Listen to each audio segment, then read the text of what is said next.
Yorana à toutes et à tous. Merci de votre attention pour cette dernière intervention de cette longue journée. Effectivement, petite intervention et mélange de pinceaux, de diaporamas. Ce matin, j'ai présenté dans le cadre des doctorats un travail que j'effectue, un travail de recherche différent de celui-ci. Alors, bien vous préciser que là, il s'agit bien d'un travail que j'ai effectué dans le cadre du master de recherche LCSO, réalisé en 2015 sous la direction d'ailleurs de Rodika Aydinka ici présente. Donc, il s'intitule « Les styles interactifs des parents polynésiens dans le cadre de l'aide aux devoirs, l'exemple de la langue tahitienne en milieu familial ». Voilà. Je suis dans l'éducation. J'ai voulu voir dans le cadre de ce master de recherche ce qui se passait du côté des familles. Puis bon, vous connaissez certainement peut-être mon attrait pour les langues polynésiennes. Je voulais aller un peu plus loin, un peu voir quelle est la place des langues polynésiennes. Ici, ça se passe sur Tahiti, donc la place du tahitien dans le cadre de cette recherche. Voilà. Alors, le contexte de la recherche, donc menée sur une durée de 3 ans, de 2012 à 2014, en parallèle et dans le prolongement, je vais dire, du dispositif Réo cycle 3 mené à l'époque, qui visait le renforcement d'enseignement du tahitien à hauteur de 5 heures hebdomadaires dans des sites bien particuliers. Alors, prolongement, je disais, du programme de recherche École Pomme, qui a eu lieu donc en plusieurs lieux de la planète, pays, en Calédonie, ici même, en Guyane. Et en Polynésie française, nous avons voulu aller plus loin encore et mettre en place ce programme École Pomme, c'est porté plutôt sur le cycle 2. Nous avons voulu aller plus loin et mettre en place donc le dispositif Réo cycle 3, ce qui portait donc plus loin. Nous avons suivi cette cohorte d'élèves au cycle 3. Voilà, sur certains sites. L'objectif de la recherche, donc j'en ai plus ou moins parlé, il s'agissait d'identifier les styles interactifs d'un échantillon de parents polynésiens, de déterminer les langues utilisées dans la sphère familiale et notamment donc, la place de la langue tahitienne. Une hypothèse générale retenue, la prise en compte donc, dans l'acte d'enseignement, nous de notre côté école, des styles interactifs parentaux, ça c'est important, et de l'utilisation de la langue tahitienne en famille pour développer le potentiel des élèves. L'approche retenue, c'est une approche descriptive, c'est une recherche empirique, mais une approche descriptive visant à identifier les styles interactifs et les langues au sein des familles dans le cadre d'interaction à visée épistémique. Je crois que Rodika vous en a pas mal parlé. Je crois que sur certains aspects, je vais pouvoir aller encore plus vite. Donc, ce qu'on appelle le pattern interactif dans la famille, et notamment la définition de style interactif. Je ne sais pas si ça a été abordé au cours de cette présentation. On est sur la même thématique, comme le disait Rodika. Donc, le style interactif parental est défini comme l'ensemble des conduites des interventions et des postures que les parents déploient afin d'organiser et de faciliter la relation avec leurs enfants lors d'une activité éducative, donc à visée d'apprentissage ou de découverte, donc des savoirs, savoir-faire, savoir-être et savoir tout court. Les styles interactifs proposés, il en existe pratiquement 2. On en a abordé, j'en ai abordé le sujet, j'ai pu l'entendre tout à l'heure, les styles interactifs épistémiques, qui caractérisent les interactions orientées vers des situations éducatives provoquées, donc mises en place par le tuteur, l'enseignant-chercheur, etc., sur la base des travaux d'Olson, de Baker et de Louis Orly. Des styles interactifs praxéologiques, qui caractérisent les situations quotidiennes ou spontanées dans lesquelles l'enfant évolue et se développe. Donc les interactions praxéologiques sont plutôt orientées vers la réalisation d'un artefact, d'une action, la résolution d'un problème. Dans le cadre de ce travail, donc les interactions donc, ont porté sur les styles interactifs plutôt épistémiques. La méthode de recueil des données était la suivante. Donc, observation réalisée in situ. Donc, il s'agissait dans les familles, ici, sur la base d'un protocole de passation, pour arriver petit à petit, au travers d'un processus que je vais présenter dans les grandes lignes, à l'identification du pattern interactif, du style interactif et des langues utilisées dans le milieu familial. Le protocole donc, il s'agissait donc de six diades, de communication. C'est un focus sur la communication entre six diades dans le cadre d'échanges oraux, principalement, basés autour de la compréhension d'une partie d'un album en tahitien. Témoin Moya à Moetama de Philomène Marour et Dominique Miti, et Tuar I Puahio du CRDP, qui est disponible dans le commerce. Donc, afin de ne pas orienter l'action des parents, puisqu'ils ne voulaient pas avoir qu'ils aient une posture académique non plus, ils essaient d'avoir la posture la plus naturelle possible, le support didactique dans l'album leur était présenté comme étant un album à enrichir, à améliorer, en fait. Et s'agissant du développement de compétences langagières en tahitien, ou plutôt de la place du tahitien, la présentation de la tâche aux mamans, parce qu'il s'agissait de mamans ici, a été faite en tahitien, pour suggérer donc le contexte et le cadre de l'action.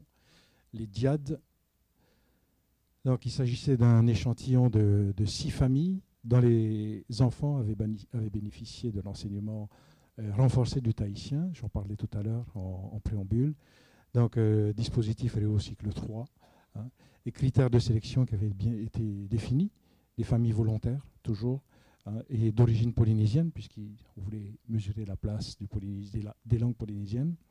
Les mères étaient âgées entre 28 et 34 ans pour rester sur des critères identiques d'une diade à l'autre, locutrice ou semi-locutrice de la langue tahitienne. Puis, bon, évidemment, on devait avoir des accords des familles pour être filmés avec leur enfant à leur domicile, parce qu'on a tenu à ce que ça se passe dans le cadre familial ordinaire. Ainsi, les élèves de CM1 donc, ont été retenus. Il s'agissait de 2 filles et de 4 garçons âgés de 9 ans, inscrits dans 2 écoles différentes, une de Bahia et une de Tevayuta, que j'avais en responsabilité à l'époque. Les familles avaient un profil social et culturel identique. La méthode d'analyse des données. Donc, puisque ça avait été filmé 6 diades, on n'a pas l'impression, mais ça fait énormément de travail, un gros travail de transcription des séquences filmées. Quelques indications sur l'organisation des informations collectées de manière systématique au moyen de classification et de catégorisation. Donc, on est sur les modèles ici de Karbrat Orecchioni. Sur les interactions verbales chez les adultes, qui a été adapté par Rodica, Alinkai, pour les jeunes, en fait. Donc, voilà, je ne sais pas si vous voyez ici une grille qui a servi de transcription. Rapidement, ici, vous avez ici le lieu, le chronomètre. Donc, pour chaque parole, pour chaque action du parent, ou de la diade, de la mère ou de l'enfant, tout était chronométré. Numéroté, des échanges ici, donc à savoir si c'était des échanges tronqués, restreints, étendus, les langues utilisées, bien évidemment, le type d'intervention du parent, donc les interventions verbales, non verbales, tout a été également codifié, quantifié. Et pareillement pour l'enfant, intervention verbale, non verbale pour les 6 diades. Donc ça nécessitait un travail de transcription et de classification, de catégorisation, encore une fois, énorme. Chaque séquence avait duré à peu près autour de 12 à 13 minutes. Voilà. Ensuite, tout a été ensuite, catégorisé, encore une fois, sur la base d'une grille suggérée et réalisée par Rodica, Alinkai, dans laquelle on trouvait les différents éléments de la grille, reportés ici. Vous pouvez commencer là à distinguer donc les styles que l'on pouvait voir. Par exemple, ici en vert, la partie vert foncé, tout ce qui était intervention verbale est catégorisé là aussi. Et là, le style directif là, qui apparaît. Donc pour le vert, la partie verte. La partie jaune, le style suggestif, qui a été évoqué tout à l'heure, sur lequel je reviendrai. La partie bleue clair, le style autonomisant. Et la partie parme pour le style disjoint. Voilà, chaque diade, donc tout a été repéré, tout a été catégorisé, quantifié, et puis il en est ressorti donc des pourcentages et des tendances, encore une fois, ici. C'est ce qui est apparu donc, dans la catégorisation, la caractérisation, peut-être avant d'aller plus loin, un mot sur la caractérisation des conduites observées. Donc, ça a été évoqué tout à l'heure, donc je peux aller un peu plus vite à ce niveau-là. Le style directif, qui intègre des conduites imposées à l'enfant, qui visent en général la normativité des comportements. Alors, on attend des enfants, en général, tous un comportement plus ou moins identique, ainsi que des feedbacks négatifs, et on a pu en observer.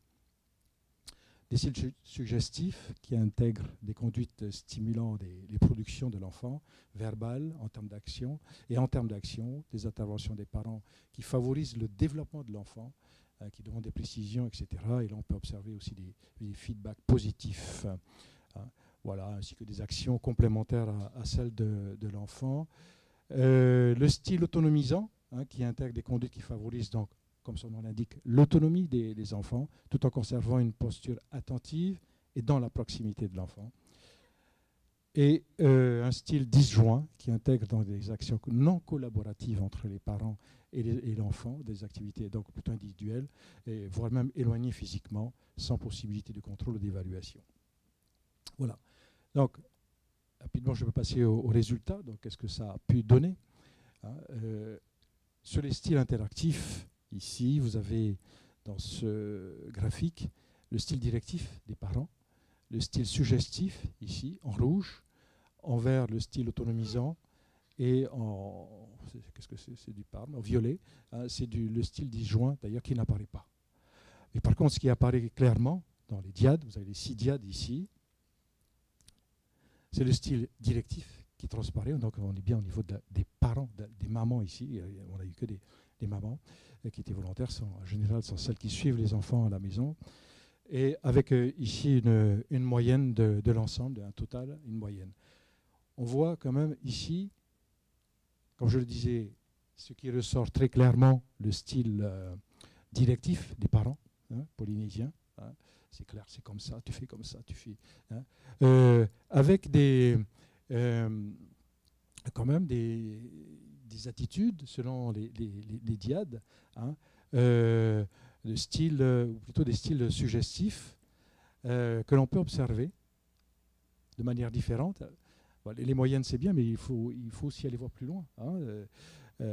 Et le style autonomisant, aussi, je l'ai pu l'observer dans très peu de familles. Voilà. Représenté autrement, voilà ce que ça donne, des styles interactifs. Donc pour la moyenne des dyades, un style directif, comme je le disais, à hauteur de 77%. Style suggestif, 22%. Et le style autonomisant, 1%. Il n'a pas été constaté de style disjoint, interactif. Alors, il s'agit bien de 6 dyades. La tendance est celle-là. Les résultats toujours, je crois que j'ai oublié de modifier, mais les langues utilisées. Voilà. Alors ici, en bleu, le français, en rouge, le tahitien, et un mélange de français tahitien en vert. Donc vous avez les dyades ici, les différents dyades, les 6 dyades observés, parents et enfants. Puisqu'il s'agissait d'échanges, de voir les langues utilisées. Alors ici, on va dire, ce qui m'intéressait, c'est de voir la place du tahitien aussi. On savait que la place du français, elle est prépondérante, ça, c'était pas une nouveauté. Mais la place du tahitien, quand même, on peut voir ici dans les dyades 1 et 5, une place prépondérante, essentielle du tahitien, dans les échanges, aussi bien au niveau de la mère que de l'enfant.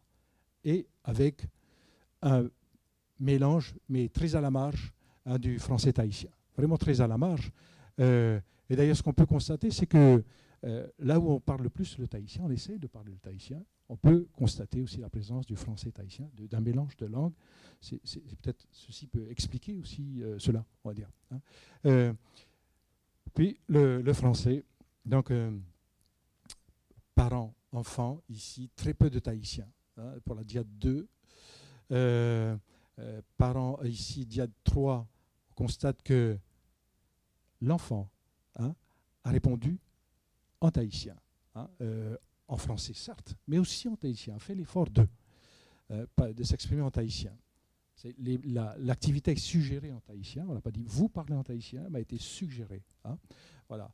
La diade 4, pareillement, on peut faire à peu près le même constat. Diade 5, on en a parlé. La diade 6, là aussi, on a pu observer une maman qui parlait le français, utilisait la langue française, certes, mais aussi qui essayait aussi d'utiliser la langue tahitienne autant que faire se peut. Mais là, un enfant là, qui, lui, avait bien compris que ce qui était favorisé, ce qui était attendu, c'était la langue tahitienne et qui avait la capacité de s'exprimer. Zut, c'est pourquoi ça, chef? Oh, pourquoi ça me fait ça? Voilà, je continue. Il faut que j'arrête. C'est la fin? C'est la fin du timing? Voilà. Là d'ailleurs pour la diade 6, constat assez surprenant qui a été fait, la mère s'est rendu compte à ce moment-là que l'enfant savait parler le tahitien, avait une certaine maîtrise du tahitien et a été agréablement surprise elle-même, hein, un enfant qui avait une facilité à répondre en tahitien. Et le grand-père qui était là d'ailleurs, qui observait la scène, était lui aussi assez subjugué de voir son petit enfant parler le tahitien. Alors là, il était clair que dans ce milieu familial, c'était la langue française qui était privilégiée. Voilà. Donc des constats assez intéressants effectués et surprenants à la fois. On peut lire? Voilà. Donc très peu de mélange de français tahitien. Pourquoi? Parce que c'est... Il veut pas? Vous arrivez à lire quand même? Comment je fais avancer maintenant? Avec la... ici, avec la flèche, Michael? Oui, je veux bien, Rodica. Langue utilisée, donc plus bas. Donc en termes de conclusion, donc les tendances... alors, dire que c'est bien des tendances constatées, on était sur 6 diades. Hein. Beaucoup de recherches maintenant se font non pas à des échelles importantes. Hein. C'est pour ça que j'insiste pour dire que ce sont des tendances qui sont constatées. Hein.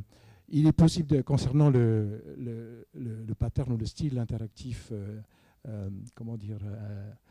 directif des parents, je veux dire, de mon point de vue, ceci n'est pas figé ni irrémédiable, on peut y travailler.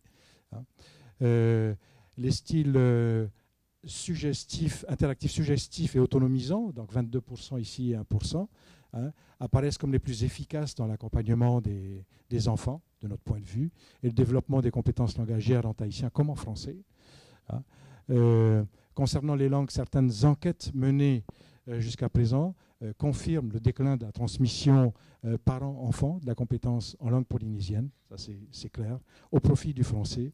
Et ceci va dans le sens des constats effectués dans le cadre de cette recherche. Voilà. Compte tenu de ce qui est constaté au niveau des élèves, on peut dire que les efforts déployés dans le cadre de ces dispositifs pour promouvoir l'enseignement des langues polynésiennes dans le premier degré ont porté leurs fruits, puisque c'est du passé maintenant, et pour ceux qui existent, portent leurs fruits toujours. Hein, voilà. Cependant, il ne peut y avoir d'inversion du changement linguistique sans engagement des familles, en parallèle des dispositifs déployés par l'institution scolaire, j'allais dire, et même au-delà des familles, hein, il s'agit d'une affaire de société. Voilà, la bibliographie qui apparaît là, et voilà, je terminerai sur ce propos. Merci de votre attention.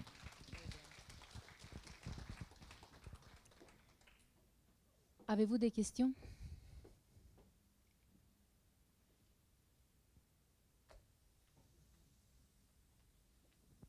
C'est juste savoir une curiosité qui est un arrière-fond. En fait, c'est savoir si vous avez pu analyser le rôle de chacune des langues dans les interactions. Est-ce que, par exemple, le français est plus utilisé quand il s'agit vraiment d'une question didactique? Et est-ce que le polynésien est davantage utilisé quand il s'agit, par exemple, d'un encouragement fait à l'élève? Alors, j'émets l'hypothèse comme ça parce que c'est ce qu'on vérifie aux Antilles pour l'usage du créole par rapport à l'usage du français, à la fois en classe et chez les parents.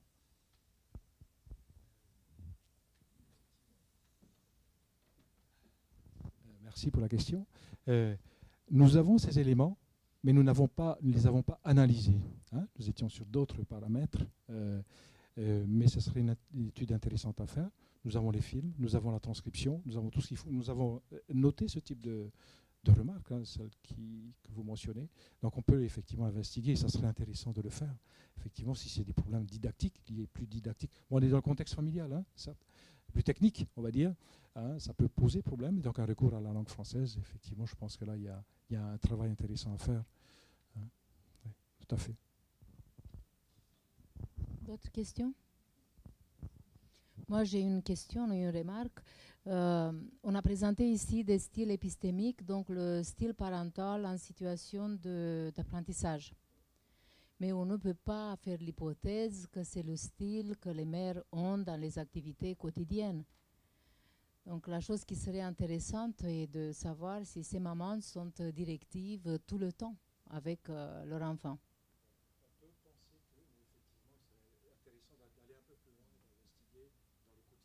Oui, il faut faire des observations dans le quotidien. Ouais. Que la tendance est vraiment à la directivité. C'est ce que l'on observe de toute manière. Parce que dans les minorités de Guyane, par exemple, nous avons trouvé une grande différence entre les activités à caractère scientifique et technique et non pas de lecture et le style quotidien. Mais ce n'est pas la même chose. Hein. Nous, on était sur des minorités. Ici, on est sur une population majoritaire quand même. Alors, moi, j'étais très fière de ce mémoire de Master 2 parce que c'est une vraie recherche qui pouvait être transformée tout à fait dans une recherche doctorale. Ernest connaît mes regrets, que je rappelle toujours. Voilà, très bien. Bah, ça me rassure. Voilà. Parce que dans un Master 2 qu'il a fait tout en travaillant, en fait, ici, il vous a présenté seulement la première partie, mais ce mémoire était encore plus riche que cela, parce qu'il a constaté que pour les enfants dont les mamans étaient directives, ce n'était pas si efficace pour les enfants. Donc, il a essayé d'adapter le dispositif de formation parentale lors d'un projet qui a été mené par Mirose, etc. Donc, on a fait un travail double. À la fois, on s'est servi en fait de son corpus pour créer un dispositif d'éducation parentale. Ça veut dire qu'on a regardé 20 fois, 30 fois, 40 fois les films. Je me rappelle à l'époque, c'était dans mon bureau en bas, et on a retiré les conduites les plus choquantes ou les extrêmes, quand ils étaient directifs, quand ils étaient un peu laxistes. Et on a créé des films, et on a eu deux comédiens, un acteur et une maman, qui ont joué le rôle voilà, dans un film d'1 minute. Et on a projeté ces films aux parents pour essayer de changer leur conduite, les faire discuter. Et il a constaté une modification, une évolution, pas un changement de style, mais une évolution de style. Donc le dispositif, il marche, il peut être utilisé dans d'autres contextes. Donc c'était un mémoire qui était très long et ça aurait pu tout à fait faire l'objet d'une thèse parce qu'il avait 200 pages de corpus seulement. Voilà. Je pense qu'il est intéressant également pour nous, enseignants, d'avoir ce type d'éléments, hein, pour qu'en classe, on puisse quand même en être bien conscient et avoir peut-être des postures ou des approches différentes. Hein. Bon, voilà, c'est aussi un questionnement que j'ai. En termes d'interaction, pour nous, c'est important. Hein. Dans l'éducation, hein, également au niveau des langues, l'enseignement, de l'emploi, l'utilisation des langues. On a là des indications très intéressantes de mon point de vue. Question, parce qu'on est dans les temps. On a récupéré tout le retard qu'on a eu ce matin. J'ai une dernière question, je ne sais pas si vous avez remarqué. Donc, dans son corpus, je ne sais pas si j'ai été posé cette question pendant la soutenance, dans son corpus, il avait des mamans, mais il avait des enfants qui étaient des garçons et des filles. Donc, la question que je me pose, est-ce que la variable sexe de l'enfant n'a pas une incidence sur le style du parent? Parce qu'il y a certains chercheurs, Moss notamment, qui disaient que les mamans ont tendance à avoir un style différent avec les filles et les garçons, les activités qu'elles leur proposaient et les papas aussi. Voilà.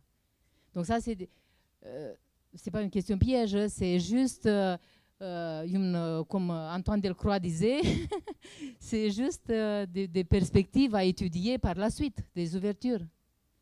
Non, tu n'es pas d'accord, Antoine? On peut faire un projet, voilà, des projets naissants. C'est aussi l'objet des JRE d'ouvrir vers des réflexions et des projets en partenariat.